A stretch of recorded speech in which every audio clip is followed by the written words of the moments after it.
शहाबुद्दीन की इतनी दहशत थी, वो सिवान से आते थे। सिवान एक डिस्ट्रिक्ट है बिहार में, नॉर्थ बिहार में। वहाँ पे इतनी दहशत थी कि जैसे वो चुनाव लड़ते थे वहाँ पे, तो किसी की हिम्मत नहीं होती थी कि उनके खिलाफ चुनाव लड़ ले। कोई खड़ा ही नहीं होता था।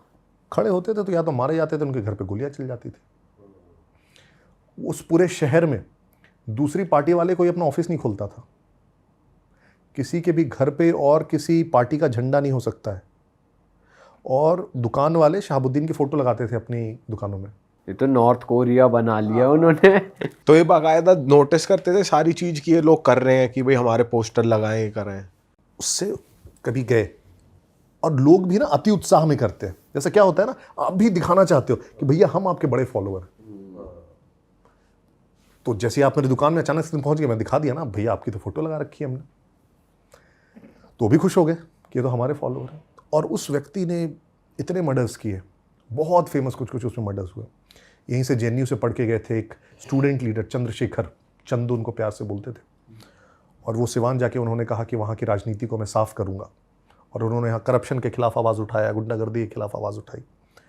और उस व्यक्ति को एक दिन जब वो नुक्कड़ नाटक कर रहे थे उसी सिवान में एक जेपी चौक पे, तो उनको गोलियों से भून दिया गया।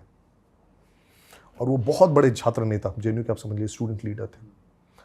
और उनके गांव से लेकर वो जो जहाँ पे उनकी हत्या की गई थी, बहुत बड़ा प्रोसेशन निकला। उनकी माँ थी, उनके पिता नहीं थे इनफैक्ट। और उस समय हमारे प्राइम मिनिस्टर थे आई.के. गुजराल। 1 लाख का चेक वो ऑफर करते हैं उनकी माँ को एज अ कॉम्पनसेशन, और उनकी माँ इनकार कर देती है। बोलती है कि मैं ये पैसे नहीं ले सकती, अगर आपको मुझे कुछ देना ही है तो जो हत्यारा है, सब जानते हैं किस किसने मरवाया, आप उसको सजा दो। और फिर यहाँ दिल्ली में बिहार भवन है, जेएनयू के सारे छात्र आए प्रोटेस्ट करने के लिए उसकी हत्या का। तो जब बिहार भवन में वो छात्र प्रोटेस्ट करने आए तो लालू जी के साले साहब यहीं रुके हुए थे बिहार भवन में, साधु यादव उनका नाम। तो उन्होंने वहाँ पे जो गार्ड खड़े थे उनके राइफल से गोलियां चलवाई उन प्रोटेस्टिंग स्टूडेंट्स पे। तो ऐसे भी देखिए। तो ये इतने बड़े गैंगस्टर्स फिर पकड़े कब जाते थे, एस्केलेट कब हो जाता था चीज़? कहते हैं कि जब किसी का दिन खराब चल रहा हो ना, तो अगर वो ऊँट पे भी बैठा है तो उसे कुत्ता काट लेता है। करेक्ट। तो जब दिन अच्छे चलते रहते हैं तो सब बचते रहते हैं, क्योंकि स्टेट उनके साथ है, पुलिस उनके साथ है, सीएम उनके साथ है, वही सरकार बना रहा है, तो उन्हें कौन छू सकता है। लेकिन धीरे धीरे बिहार में भी, आप पूर्वांचल में भी देखेंगे, जब अवेयरनेस बहुत बढ़ने लगी, लोगों ने आवाज़ उठानी शुरू की। जैसे एक वहाँ पे चंदा बाबू थे उसी सिवान में। चंदा बाबू की एक दुकान चलती थी सिवान के मार्केट में, और उनके 3 बेटे थे। तो शहाबुद्दीन के लोग क्या करते थे, दुकानों से हफ्ता वसूली करते थे। तो एक दिन जब उसके लोग हफ्ता वसूली करने आए उनकी दुकान पे, तो उनके बेटों से कुछ बकझक हुई, चंदा बाबू के बेटों से बकझक हुई। और बकझक में उनका एक बेटा, उसने क्या किया कि बगल की दुकान में गया और वहाँ से तेजाब लेके आया डराने के लिए। और तेजाब से लाया, डराया, और वो लोग चले गए वापस। कुछ देर बाद वो सारे लोगों के साथ आए और इन तीनों भाइयों को उठाया, इनको पकड़ के पास के खेत में ले गए, हाथ पांव बांध दिए, 2 भाइयों को तेजाब डाल के जला दिया। तीसरा भाई वहाँ से भाग गया। उसके बाद इन लोगों ने केस फाइल हुआ। चंदा बाबू जो उनके पिता थे, उन्होंने केस लड़ना शुरू किया। और ये जो तीसरा भाई था, चश्मदीद गवाह था। बहुत वर्षों तक ये केस चलता रहा, और जब उसकी फाइनल गवाही थी, उसके जस्ट कुछ दिनों पहले उस तीसरे भाई की भी हत्या कर दी गई। अरे बाप रे। और उस भाई की शादी हुई थी जस्ट 1 हफ्ते पहले। लेकिन वो फिर केस लड़ते रहे चंदा बाबू, केस में फिर उनको जीत मिली।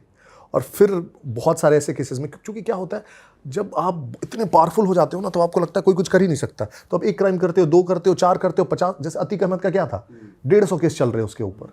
उसको लगता है कोई क्या कर लेगा, 150 तो एक और मार देते हैं, क्या फ़र्क पड़ता है। लेकिन एक कोई केस ऐसा बन के आ जाता है जिसको कोई बहुत स्ट्रांगली परस्यू कर लेता है, या एक ईमानदार पुलिस ऑफिसर आ गया, एक कोई ऐसा आदमी आ गया, उस केस को जब वो परस्यू करने लगता है, और उसके बाद परत दर परत दूसरे केस भी खुलने लगते हैं, तो फिर उनको। बट सर, पुलिस वाले की जैसे इतनी होती है कि वो कर सके कुछ पॉलिटिशियन के अगेंस्ट, क्योंकि हम मूवीज में देखते हैं कि ट्राई तो करते हैं बट फिर वो एंड अप होता नहीं है वैसा। जब तक उस राज्य की जो सरकार है उसका समर्थन नहीं मिलेगा तब तक नहीं कर सकते। जैसे बिहार में उसी समय, देखिए, पुलिस अच्छी है खराब नहीं होती कभी भी, उसे ऑर्डर्स देने वाले अच्छे खराब होते हैं। आपने देखा होगा कि एक police officer, same police officer, एक सरकार में एकदम पंगु बना बैठा है, और दूसरी सरकार में आने के साथ वो इनकाउंटर स्पेशलिस्ट हो जाता है। क्यों? क्योंकि उसे सरकार का समर्थन मिलता है। तो इसी सिवान में इसी शहाबुद्दीन ने वहाँ के जो एसपी थे उस पर जानलेवा हमला करवाया, एसपी पे। अपनी उसमें वहाँ के सीनियर पुलिस ऑफिसर को जब उसके घर पे रेड करने आया, उसे सबके सामने थप्पड़ मार दिया। लेकिन जब उनकी सरकार गई 2004 के बाद और फिर वहाँ पे जो सरकार का समर्थन मिला, तो फिर ट्रायल चले, फिर गवाही हुई, फिर केसेस हुए, फिर सज़ा हुई इनफैक्ट, और जेल गए। सर ऐसे गैंगस्टर लीडर्स की जैसे इमेज बिल्डअप हो जाती है कि ये गैंगस्टर है या फिर रॉबिन हुड इमेज आ जाती है बाहर, तो ये लोगों का तो परसेप्शन होता ही है, क्या मीडिया के भी हाथ होता है इसमें उनको थोड़ा ग्लोरीफाई करने के लिए? होता है ना। अब देखो, ये जैसे जो लोग होते हैं ये बहुत लोगों को ओबलाइज करते हैं। इन्होंने क्राइम तो किया लेकिन आपको 500 रुपये दे दिए, या आपको कभी मेडिकल की ज़रूरत थी तो मैंने आपकी मदद कर दी, आपके बच्चे को मैं स्कूल भेजना था उसमें मैंने आपकी मदद कर दी, तो आप लोग मेरे ओबलाइज हो गए। तो अब आप बोलोगे अरे यार वो क्रिमिनल तो है अपनी जगह, लेकिन हमारी तो बहुत मदद करता है। इसी प्रकार से मीडिया वाले लोग भी मीडिया ही है ना, इंसान ही है, कोई दूसरी जगह से तो आए नहीं है। तो मैंने मीडिया वालों को भी 4 तरीके से ओबलाइज करके रख दिया। अब मीडिया वाला भी मुझे पता है कि इतना बड़ा बाहुबली है, तो अपनी जान पे खेल के उसके विरुद्ध में क्यों लिखूं? मतलब मेरी ही रिस्पॉन्सिबिलिटी है क्या पूरी दुनिया की लिखने की? तो मैं नहीं लिखता। तो इसीलिए किसी की हिम्मत नहीं होगी। और मीडिया का रोल होता है उसमें, कुछ लोग तो और ओबलाइज होके और अच्छा लिखते हैं, और कुछ लोग जो थोड़े से ईमानदार होते हैं बोलते हैं मैं ना इधर का लिखूंगा ना मैं उधर का लिखूंगा, मैं कम से कम सेफ रहूंगा, अपनी जान तो बचे। बट सर ये लैक ऑफ सिक्योरिटी हमारे देश की ही कह लो, क्योंकि अगर कोई अपना जर्नलिस्ट अपने फ्रीडम मतलब अपनी सेफ्टी सोच के ढंग से लिख भी नहीं पा रहा, या बिना डर के, या पुलिस वाला बिना डर के ड्यूटी नहीं कर पा रहा, तो सेंट्रल जो गवर्नमेंट होती है क्या वो इंटरवीन नहीं कर सकती किसी राज्य में? बहुत अच्छा सवाल है। सी टेक्निकली देखेंगे तो जो लॉ एंड ऑर्डर विषय होता है, जैसे हमारे यहाँ ना सब्जेक्ट्स डिवाइडेड है सेंटर और स्टेट में, कि स्टेट क्या देखेगी और सेंटर क्या देखेगा, फेडरल सिस्टम है हमारा। तो law and order state subject है, तो लॉ एंड ऑर्डर का कुछ भी इशू होगा वो स्टेट ही देखेगा। सेंटर कब इंटरवीन करेगा? या तो स्टेट हेल्प मांगे, बोले कि मुझे सीआरपीएफ की एडिशनल बटालियंस चाहिए, बहुत बड़ा मेरे यहाँ इशू हो गया, तो सेंटर भेज देगी। या फिर अगर उस स्टेट में लॉ एंड ऑर्डर का ऐसा ब्रेकडाउन हो जाएगा कि अब वो संभाल ही नहीं पा रहे हैं, तो फिर हम उस स्टेट में जो आर्टिकल 356 होता है उसको लगाते हैं कि breakdown of law and order है, जो हम स्टेट इमरजेंसी बोलते हैं, कि सेंटर अपने यहाँ वहाँ पे प्रेसिडेंट्स रूल लगा देता है कि अब आपसे स्टेट नहीं चलेगा। तो एकदम एक्सट्रीम है, लेकिन बीच में स्टेट की जिम्मेदारी है। तो आप बीच में भी बहुत सारे रिपोर्ट्स देखते हो कि बंगाल में ये हो रहा है वो हो रहा है, सब लोग बोलते हैं यार सेंटर कुछ क्यों नहीं कर रहा? सेंटर कुछ नहीं कर सकती। सेंटर फिर यही कर सकती है, कह सकती है कि अब स्टेट गवर्नमेंट इसको चला ही नहीं पा रही है तो उसको बर्खास्त कर देंगे, लेकिन वो एक एक्सट्रीम है। और बड़ा इंटरेस्टिंग दूसरा पॉलिटिकल कंपल्शन क्या होता है, देखिए बिहार में जब सरकार चल रही थी 1990 के दशक में, तो लालू जी की सरकार चल रही थी और उसको समर्थन था कांग्रेस का, कांग्रेस उसी गवर्नमेंट की पार्ट थी।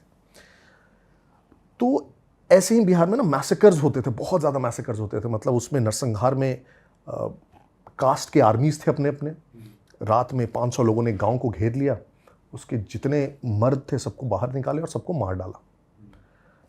एक आर्मी इसके लोगों को मारेगी, वो आर्मी उसके लोगों को मारेगी, और ऐसे मैसिव जातिवाद, जाति के नाम पे।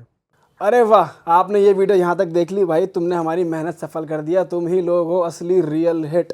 और अगर आपको बहुत मजा आ रहा है ऐसी क्लिप्स में, ऐसी वीडियोस में, तो फटाफट जाइए प्लेलिस्ट पे बिंज वॉच कीजिए और सारी वीडियोस देख डालो और मौज काटो। That is it. हम मिलेंगे नए पॉडकास्ट में, नए क्लिप में। Till then bye bye, see you, take care, do subscribe.